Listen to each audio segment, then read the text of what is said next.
దేవునికి స్తోత్రము. అనుదిన దేవుని వాక్య ధ్యానమనక ఈరోజు 2026 సంవత్సరము మార్చి నెల 13వ తారీఖు. ఈరోజు ధ్యాన వాక్యము పరిశుద్ధ గ్రంథము నుండి హెబ్రీలకు రాసిన పత్రిక 11వ అధ్యాయము మొదటి వచనాన్ని ధ్యానించుకుందాము. ప్రియ దేవుని బిడ్డలారా, క్రీస్తు ప్రభు యొక్క ప్రశస్త నామమున మీ అందరికీ శుభములు, దీవెనలు కలుగునుగాక. నేటి ధ్యాన వాక్యాన్ని మనం ఒకసారి పరిశుద్ధ గ్రంథం నుండి చదువుకుందాము. హెబ్రీలకు రాసిన పత్రిక 11వ అధ్యాయము మొదటి వచనము.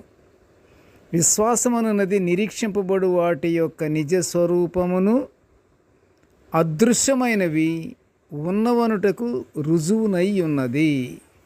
ప్రియ దేవుని బిడ్డలారా, నేటి ధ్యాన వాక్యము విశ్వాసం గురించి పౌలు గారు హెబ్రీలకు రాసిన అంశాన్ని మనం ధ్యానించుకుంటున్నాము. విశ్వాసం అంటే పరిశుద్ధ గ్రంథములో దేవునిలో నమ్మకము అని అర్థం. విశ్వాసం అనేది మామూలు విషయం కాదు, నమ్మకము కూడా కాదు. అది దేవునిలో నమ్మకం. అది దేవునిలో నమ్మకము అనేది విశ్వాసము. నిజమైన విశ్వాసము దేవునిలో నమ్మకం కలిగి ఉండాలి.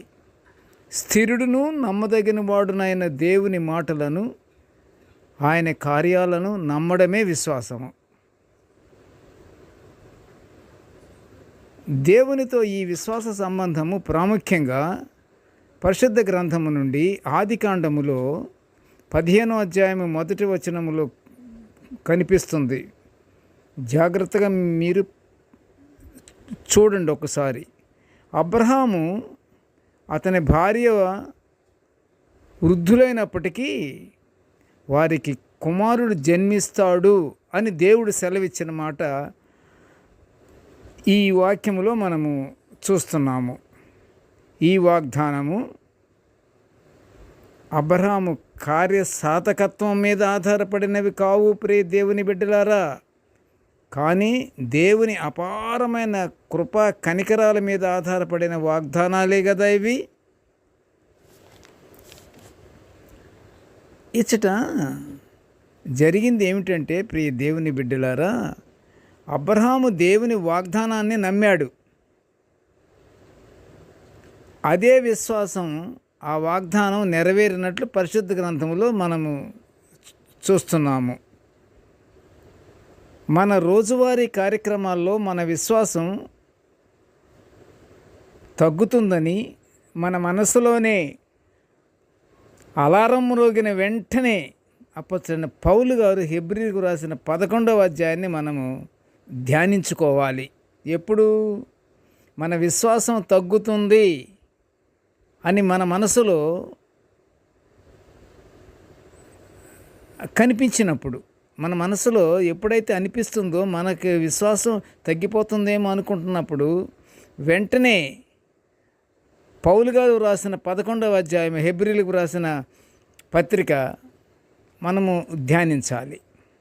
విశ్వాస వీరులు మనకు ప్రత్యక్షమవుతారు. మనలో ఉన్న విశ్వాసము రెట్టింపు అవుతుంది.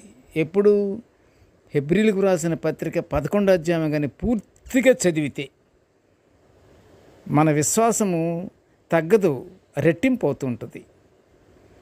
మన పాపాలను క్షమించడానికి యేసుక్రీస్తు ప్రభువారు తన ప్రాణాన్ని అర్పించి నిత్య జీవం అనే వాగ్దానాన్ని ఇవ్వడానికి ఆది సంభూతుడై తిరిగి లేచిన యేసుక్రీస్తు ప్రభువులో నమ్మకం ఉంచాలని అపొస్తలుడైన పౌలు గారు అనేక సంఘాలకు పత్రికల ద్వారా బోధించారు, హెచ్చరించారు, తెలియపరిచారు. ప్రభువుని విశ్వసించి నమ్మిన వారే దేవుని కుటుంబంలో పాలిభాగస్తులు కూడా అవుతారు. ప్రియ దేవుని బిడ్డలారా, విశ్వసించాలి. విశ్వసిస్తే ఎంత ఘనమైనటువంటి మనకి వాగ్దానం ఇక్కడ మనకు లభిస్తుంది. ప్రభువుని విశ్వసించిన వారికి దేవుని కుటుంబంలో పాలిభాగస్తులం అవుతామట. మరి మన విశ్వాసం వలన మనమందరము దేవుని కుమారులమై ఉన్నాము అని అపొస్తలుడైన పౌలు గారే గలతీయ సంఘానికి రాసిన పత్రిక 3:26 బోధిస్తున్నాడు. ఏమని? విశ్వాసము వలన మనము దేవుని బిడ్డలము, దేవుని కుమారులమై ఉన్నాము. అంటే మనమంతా విశ్వాసం కలిగిన వాళ్ళమే. ప్రభువుని విశ్వసించి నమ్మిన వారే దేవుని కుటుంబంలో పాలిభాగస్తులవుతున్నారు అంటున్నాడు పౌలు గారు. కనుక ప్రియ దేవుని బిడ్డలారా, మనము విశ్వాసము కలిగి నిరీక్షణతో మనము దేవుని వంక, మనము దేవుని వైపు మనం చూస్తూ మన యొక్క జీవితాలను నమ్మకమైన మార్గములో నడిపించమని దేవుని మనము ప్రార్థించి మనము పరలోక ఆశీర్వాదాలు పొందుకుందాము. ప్రార్థన చేసుకుందాము. ప్రేమగల తండ్రి, కృపగల నాయన, నీకు స్తోత్రాలు ప్రభువా. నీ దివ్యమైన వాక్యాలను మేము నిత్యము ధ్యానించుకుంటున్న ఇంత గొప్ప భాగ్యం మాకు అనుగ్రహించినందుకు నీకు స్తోత్రములు నాయన. నీటి ధ్యాన వాక్యాన్ని వినుచున్న ప్రతి బిడ్డను ఆశీర్వదించయ్యా దేవా. మేము హృదయపూర్తిగా దేవా నీ యందు విశ్వాసము కలిగి, నీ యందు భయభక్తులతో దేవా నీకు బిడ్డలముగా మేము జీవించే ధన్యతను, భాగ్యాన్ని మాకు అనుగ్రహించమని ఈ మనవులన్నీ యేసయ్య పుణ్యనామమున వినయముగా వేడుకొనుచుంటున్నాము తండ్రి. ఆమెన్. దేవుడు మనలందరినీ బహుగా దీవించుగాక. Amen, amen, amen.